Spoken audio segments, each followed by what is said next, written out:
आज कक्षा 11 वालों के लिए फिजिक्स सेकेंड जो उन लोगों ने काफ़ी लोगों ने कहा था कि सर फिजिक्स स्टार्ट कर दो अब हम लोगों की, तो क्लास 11 का ही फिजिक्स सेकेंड का पहला लेसन है प्रत्यास्थता, जिसे हम इंग्लिश में क्या कहते हैं, इलास्टिसिटी।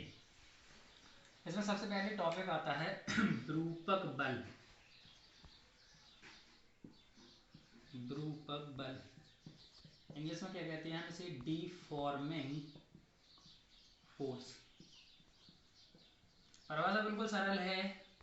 विरूपक बल अर्थात V प्लस रूपक बल, अर्थात हम इसे पढ़ें, उल्टा पढ़ सकते हैं, वह बल जो किसी वस्तु पर लगाने से उस वस्तु का क्या होता है, रूप बिगड़ जाता है।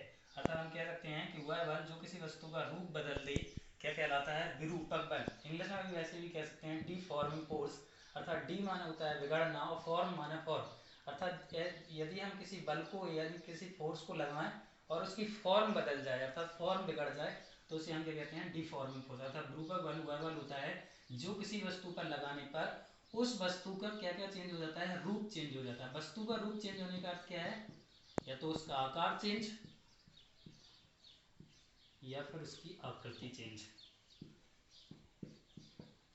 या फिर बोथ चेंज, दोनों। कभी कभी ये दोनों चेंज हो जाते हैं। परिभाषा क्लियर। रूपक बल इंग्लिश में डिफॉर्मिंग फोर्स। रूपक बल अर्थात V प्लस रूपक बल अर्थात वह बल जो किसी वस्तु के आकार अथवा आकृति को चेंज कर देता है अथवा दोनों को चेंज कर देता है, क्या कहलाता है, विरूपक बल कहलाता है। इसके बाद अब टॉपिक आता है वस्तुएं। इसके आधार पर हम वस्तुओं का वर्गीकरण देखेंगे। आप वस्तुओं का वर्गीकरण, तो वस्तुएं मुख्यतः तीन प्रकार की होती हैं। सबसे पहले दृढ़ वस्तुएं, जिन्हें हम रिजिड बॉडीज कहते हैं।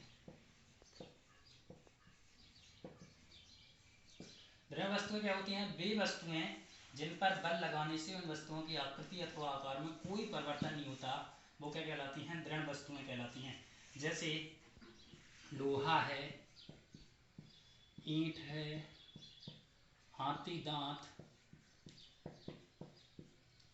आदि। सबसे ज़्यादा जो रिजिड बॉडीज होती है वो हाथी दांत है, हीरा है, काफ़ी हद तक ये। इसके बाद दूसरा नंबर पर आता है प्रत्यास्थ वस्तुएं। प्रत्यास्थ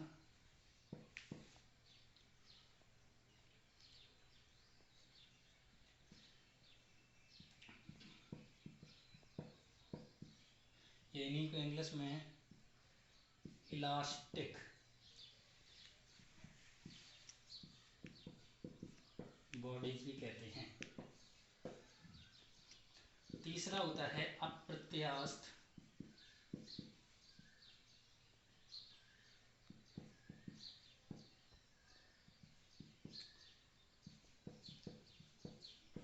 जिन्हें हम प्लास्टिक बॉडीज कहते हैं।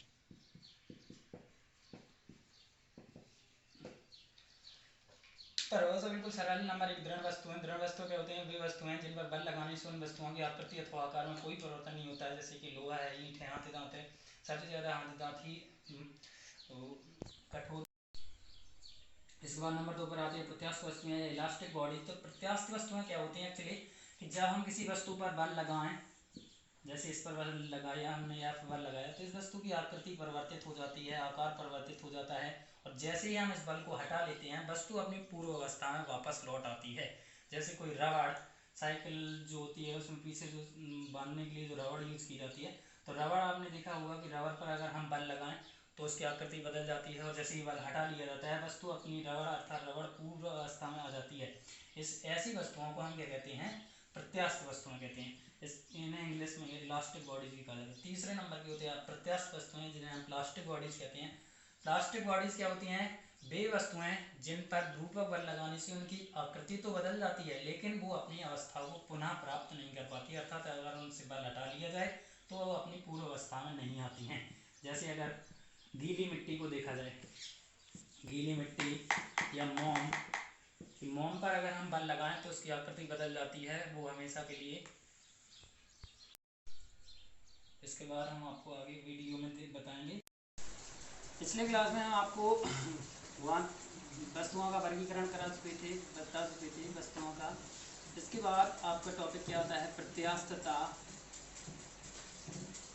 तो प्रत्यास्थता क्या होती है कि जब हम किसी वस्तु पर बल लगाते हैं, मान लीजिए कोई वस्तु है, जब हम वस्तु पर बल लगाते हैं तो वस्तु क्या होती है, उसका क्या बदल जाता है, आकृति बदल जाती है या फिर आकार बदल जाता है, या कभी कभी क्या होता है दोनों बदल जाते हैं।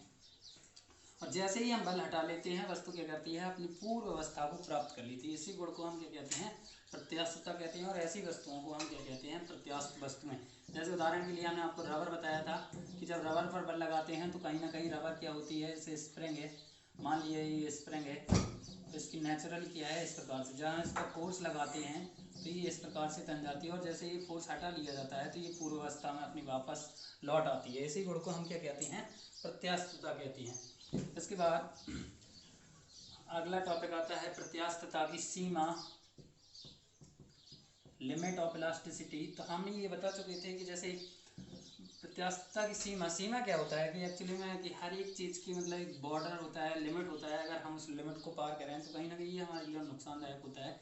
जैसे कि मान लिया किसी एक स्प्रिंग है और स्प्रिंग को हम खींचें, नॉर्मल खींचते हैं थोड़ा बल लगाकर, तो इसका आकृति बदलती है, वो हम बल हटा लेते हैं तो वो पुनः फिर से जैसा का तैसा हो जाता है। परंतु हम बल लगाते जाएं और एक टाइम ऐसा आता है कि हम उस पर बहुत ज़्यादा बल लगा दें तो वस्तु क्या होती है, हमेशा के लिए उसका आकार क्या होता है, बिगड़ जाता है।